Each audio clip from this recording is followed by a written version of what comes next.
Good morning আমার মিষ্টি বন্ধুরা। সকাল সকাল তোমাদের প্রত্যেককে শুভকামনা জানিয়ে আজকে সকালটা শুরু করছি। দেখো আমি কিন্তু ভোরবেলায় খুব শুভ জিনিস, এটা শাক যে কোনো অনুষ্ঠান বা কোনো শুভ জিনিসে কিন্তু দেখবে থালাতে এই জিনিসটা দেয়া হয়। আজকে বানাবো হচ্ছে লাল শাক, সেটা করব পোস্ত দিয়ে। অলরেডি তোমরা কিন্তু দেখেই নিয়েছো, ফ্রাইং প্যানে আমি জাস্ট একটু রোস্ট করে নিলাম পোস্তটাকে। তো পোস্তটা যদি রোস্ট না করি না, তার টেস্টটা কিন্তু ভালো হয় না। আর জেনারেলি শাকে অনেকে ছোলা দেয়, বাদাম দেয়, সব কিছু দেয়, অনেক কিছুই দেয়।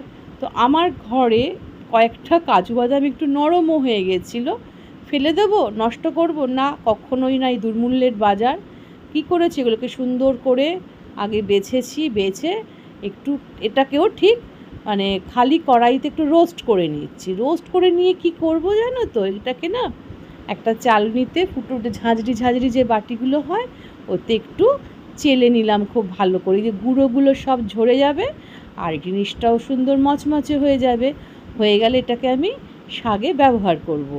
এটাকে একটু আধা ভাঙা করে নেব, কারণ শাকটাকে কী হয়, একটু আধা ভাঙা জিনিস দিলে খেতে ভালো লাগে। তো দেখেছি যেগুলো মায়েদের কাছে বা বয়স্ক মানুষদের কাছে, এটা দেখেই বড় হয়েছি। তো যাই হোক, এটাকে রোস্ট করতে আমি অন্যান্য কাজও তো সকালবেলা করতে হয়, সেগুলোও সারছি, আবার এটাকে রোস্টও করছি। অলরেডি অলমোস্ট ডান আমার রোস্ট করাটা। তো এটা হয়ে গেলে সুন্দর করে আগে আমি এটাকে ঝেড়ে নেব।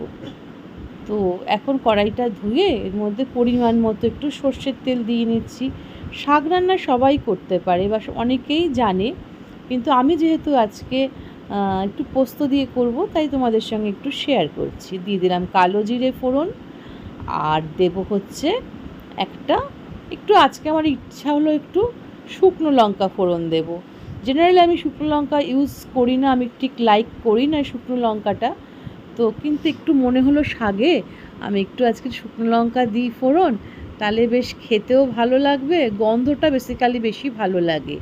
তো দেখো আমি জাস্ট ছোট একটা শুকনো লঙ্কা ফোড়ন দিয়ে দিচ্ছি। এই শুকনো লঙ্কার স্মেলটা না তেলে এত ভালো লাগে কালো জিরের সাথে। তোমরা যারা যারা রান্না করো তারা অবশ্যই জানো। আর দিয়ে দিচ্ছি একটু পেঁয়াজ, একটু স্বাদের জন্যে। পেঁয়াজটা কিন্তু অপশনাল, না দিলেও হয়ে যায়। তো যাই হোক, আমি একটু পেঁয়াজ দিয়ে দিলাম, একটু ভাজা না করলে আবার শাকেতে কাঁচা কাঁচা লাগবে। একদম লো ফ্লেম করে আমি সুন্দর করে ভেজে নিলাম। এবার এর মধ্যে কি দেব, এই কাজু বাদামটা আমি আধা ভাঙা করে নিয়েছি। দেখো হাতেই কিন্তু, যেহেতু মচমচে হয়ে গেছে, হাতেই আমি ক্রাশ করে নিলাম। নিয়ে এবার পেঁয়াজ, কালো জিরে, শুকনো লঙ্কা আর এই বাদাম সুন্দর করে আস্তে আস্তে করে একদম নরম করে ভেজে নিলাম। আর বাদামটাও সুন্দর তেলে মচমচে হয়ে গেল। এইবার দেখো লাল শাকটা দিয়ে দিলাম। লাল শাকটা না আমাকে দিদি কুচিয়ে দিয়েছে, মানে দিদি মানে হচ্ছে আমাদের বাড়িতে একজন দিদি আসেন,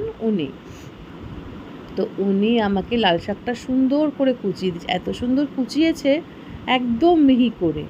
আর লাল শাকটা কী বলো তো, রান্না করতে যদি ভালো তাজা শাক হয় না, দেখো কত কথা বলতেই দেখতে পাচ্ছ জল উঠে গেছে। আর এই শাকটা দিদি নিয়ে এসছে, আমি শুধু একবার আগের দিন বলেছি যে আমার শাকটা খেতে খুব ভালো লাগে, ব্যাস পরের দিন দেখি দিদি সকালবেলা লাল শাক নিয়ে আসার সময় হাজির। তো যাই হোক, নিজেই কুটে আমাকে তো দিয়ে দিল। এইবার আমি সেটাকে রান্নার ব্যবস্থা করছি, আর কিছুই না। তো শাক তো মানে কথা বলতেই শাক রান্না হয়ে যায়। আর আমি একটু তোমরা তো জানো আমি একটু চাপা দিয়ে রান্না করতে ভালোবাসি। তাতে কি হয়, জিনিসটা নরমও হয়ে যায় আর জিনিসটা খেতেও ভালো হয়।